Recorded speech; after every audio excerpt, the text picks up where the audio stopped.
वो दौर ही कुछ और था। हिंदी पत्रकारिता और साहित्य का गहरा रिश्ता हुआ करता था। पत्र पत्रिकाओं के संपादक भी आमतौर पर वही होते थे जिनकी दखल साहित्य में होती थी। तब अखबार मालिकों के लिए अखबार या पत्र पत्रिकाएं सिर्फ कमाई का जरिया नहीं, पत्रकारिता, साहित्य और सृजन का एक असरदार मंच हुआ करती थी। उसी दौर में सच्चिदानंद हीरानंद वात्स्यायन अज्ञे, धर्मवीर भारती, रघुवीर सहाय, सर्वेश्वर दयाल सक्सेना जैसे संपादक होते थे जिनका गहरा रिश्ता साहित्य से होता था। उसी कड़ी में आज हम याद कर रहे हैं रघुवीर सहाय को।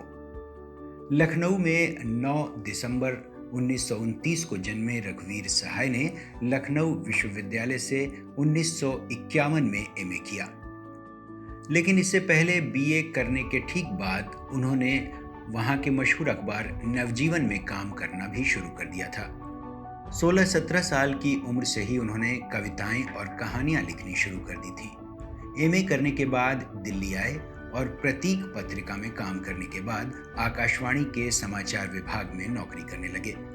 उनकी कविताएं तमाम पत्र पत्रिकाओं में छपती और बाद में वो अज्ञेय के प्रिय कवियों में शामिल हो गए।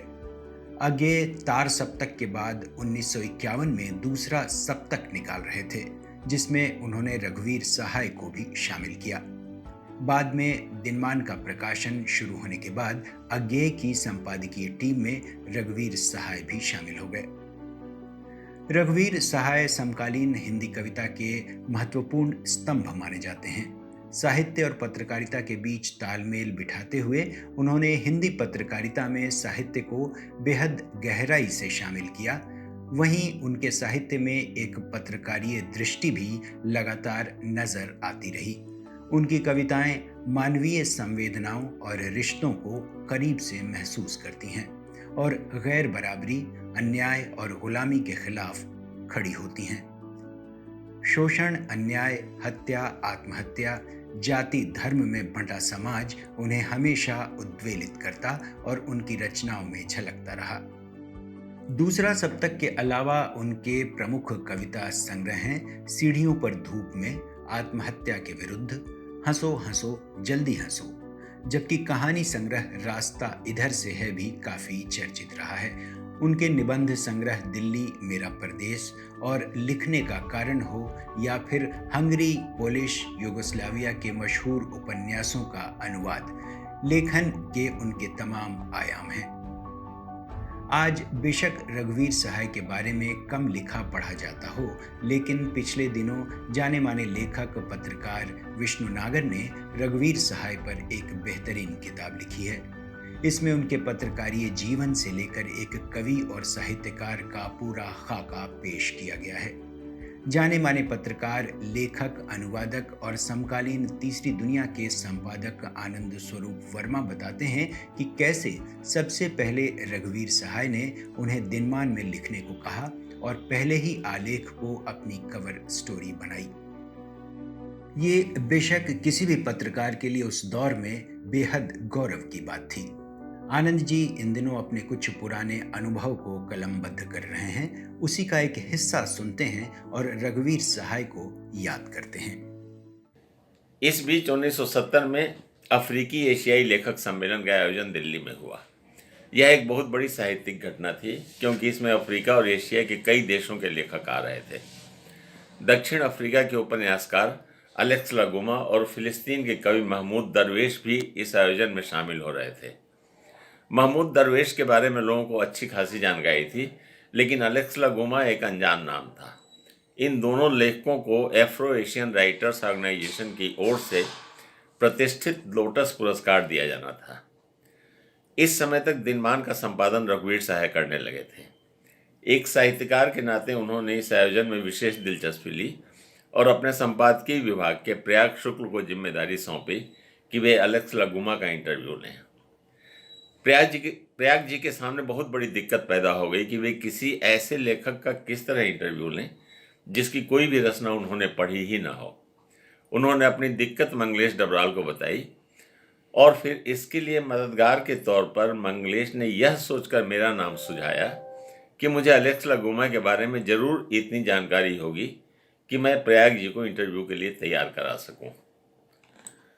उसी शाम प्रयाग जी और मंगलेश काफ़ी हाउस में मुझसे मिले और प्रयाग जी ने जानना चाहा कि अलेक्स लगुमा के बारे में मुझे क्या कोई जानकारी है। दिल्ली आने से पहले अलेक्स लगुमा, जेम्स ngugi, जो बाद में नुगुगी वाथ्योंगो हो गए, डेनिस ब्रूटस आदि के बारे में मैंने काफ़ी नोट्स लिए थे और दिल्ली आने के बाद अलेक्स लगुमा के 2 उपन्यासों दी स्टोन कंट्री और a walk in the night को मैं पढ़ चुका था। मैंने प्रयाग जी को ये बातें बताईं। वह बहुत उत्साहित हुए और उन्होंने कहा कि क्या मैं अपने नोट्स के साथ अगले दिन दिनमान कार्यालय में आ सकता हूँ। अगले दिन जब मैं अपने नोट्स के साथ दिनमान कार्यालय पहुँचा तो प्रयाग जी मेरी प्रतीक्षा कर रहे थे। उन्होंने फ़ौरन ही मुझे रघुवीर साहब से मिलाया और बताया कि अफ्रीकी साहित्य के बारे में मेरी काफ़ी जानकारी है। फिर उन्होंने मेरे नोट्स साहब जी को पकड़ा दिए। मुझे आज भी अच्छी तरह याद है कि हैरानी के साथ मेरी फाइल के पन्ने पलटते हुए साहब जी के चेहरे पर किस तरह के भाव आ रहे थे। सारे नोट्स देखने के बाद उन्होंने बस यही कहा कि मैं हैरान हूँ।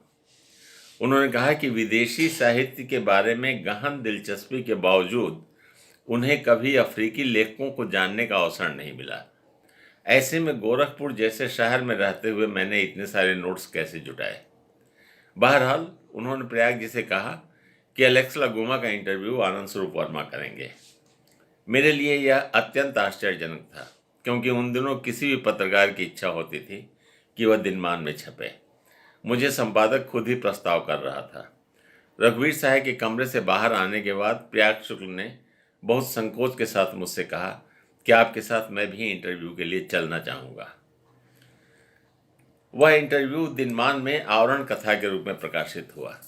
दिनमान की मेरी पहली रचना ही आवरण पर प्रकाशित हो, यह बहुत बड़ी बात थी।